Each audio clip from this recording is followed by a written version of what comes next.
Hello, my name is Joseph Hiron, and I'm going to be giving a speech on infrastructure in America. The specific purpose of this speech is to persuade the audience on how America should adopt road usage fees or VMTs, uh, vehicle mile traveled machines, in order to address our outdated infrastructure and depleted transportation trust funds. Each year, our roads and bridge systems get overlooked. Current conditions only seem to keep being placed on the back burner when it comes to our elected officials. The very development of our roads, bridges, and railways is currently referred to as our infrastructure. Historically, the city of Los Angeles has dropped the ball when it comes to infrastructure development. In the early 1920s, the city of Los Angeles led the way in infrastructure. Our city, along with New York, led the charge in development of a primarily rail-based infrastructure system. The rail car system was second to none, and the entire city was accessible via railway. Los Angeles did not become as complicated to navigate until the 1940s when the automobile industry came in and lobbied to dismantle the historic railcar system. What our government failed to see at the time was that infrastructure is the baseline requirement for an economy to thrive. This has changed, however, in recent years, as according to the City of Los Angeles website, since Mayor Garcetti took office, the Bureau of Street Services has paved a historic 2,400 lane miles each year, totaling over 10,800 lane miles, the largest amount in city history. That's equivalent to the distance from Little Tokyo in Los Angeles to Tokyo, Japan, and back. Thanks to Measures M and SB1, we have launched a Complete the Streets program to improve our city streets, which was scheduled to break ground in June 2018. Infrastructure and its development are pivotal in increasing trade and helping to contribute to local economies. This is the reason that infrastructure should be our country's main focus. America's infrastructure is old and outdated, and using the gas tax is no longer working. We need to find a way, an alternative to gas taxes, in order to address infrastructure issues that many cities face. I've served the city of Los Angeles I've served the city of Los Angeles for 5+ years in multiple departments and have seen firsthand what problems can arise if these issues within our aging infrastructure are not addressed. In this speech, I will describe some challenges we may face in trying to address the issues. First, we need to increase the gas tax and also or use what are called vehicle mileage traveled machines. Second, we need to tax large corporations. Companies like Uber, Amazon, and Lyft are making lots of money pretty much hand over fist and are not really paying the taxes that they should. Lastly, we need to raise the minimum wage. Raising the minimum wage will allow people more financial freedom and will allow them to travel more, use their cars more, and just be an overall better thing for the American economy.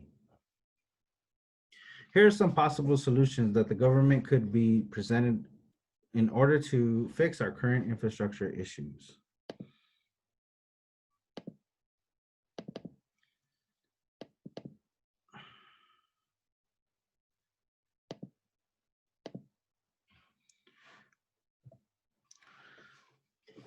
We need to increase the gas tax and utilize VMT machines, which are vehicle mile traveled machines. It has been said by many that gas taxes are the only way that we can properly address our infrastructure as a whole. According to Ashley Killow of CNN, uh, the most popular option that many have come up with is to increase the gas tax.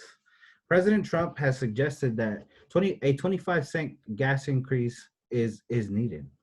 But many economists have pointed out that miles per gallon are up, and there has been a push in recent years to move away from gas cars entirely. As a result, many cars operate on electricity. A suggested gas tax will raise an estimated $400 billion over the course of 10 years, which would potentially triple the current federal fund if added to the initial 200 billion that was allocated by through Trump's initial proposal. However, according to Brookings Institution, a vehicle monitor, uh, a monitor of vehicle miles traveled is a more lucrative concept. This tax is one that Brookings says needs to be implemented, as over the course of the same 10 years, it would contribute $550 billion to the fund and would also account for the road use by electric vehicles. This change would make the most sense financially. VMTs may not be our only answer, though. Uh, these may not be our only answer to our infrastructure roles. Finding other ways to tax certain services may provide much needed assistance. We have to tax large corporations. Taxing large corporations may be our only answer. The current way the government pays for infrastructure issues is the Transportation Trust Fund. Typically, lawmakers have paid for large infrastructure projects via an 18.4% gas tax. But this tax has not been increased since 1993 and has not kept up with inflation, according to Langer. On average, on an average year, the gas tax will only bring in around $34 billion. But But to put this into perspective, the government currently spends $50 billion a year on transportation and its projects. One solution that has been presented is to raise taxes on large corporations. According to the Washington Examiner, when the GOP tax overhaul cut corporate income tax rates from 35 to 21%, it costs Americans nearly $100 billion over the next 10 years. It is believed that if we were to raise taxes on corporate incomes, our infrastructure may benefit greatly. The reason for this is that many companies like Amazon, Uber, Lyft can operate within our cities and utilize our public roadways as a way to conduct business. If they use public streets, their taxes should be increased in order to pay for the upkeep of these road networks. Though taxing corporations may work to our advantage, especially where road usage is concerned, the reality is the most basic option has not been explored. We need to increase the federal minimum wage. Another way that government can possibly gain revenue to fund infrastructure will be to simply raise the minimum wage. Studies have shown that when people get more money, they are likely to spend more money. That money will come back into the economy. With higher minimum wages, there will be with people who have greater opportunity. This will benefit all. With minimum wage employees making more, they will also spend more, which will create more tax revenue and be collected in order to fund large infrastructure projects. The gas tax has not kept up with inflation, and neither has federal minimum wage. When minimum wage employees get a pay increase, they would be less likely to resist a larger gas tax because they would be making more money. To conclude, infrastructure is a big issue that needs to be addressed in America. As a community, we need to hold our elected officials accountable for, for the current state and dismay of our infrastructure.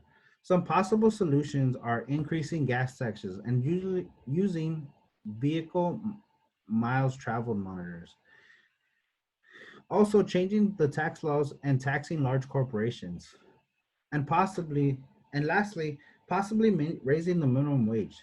These three solutions should offer our government options in order to scale infrastructure projects and finally address our dilapidated infrastructure system.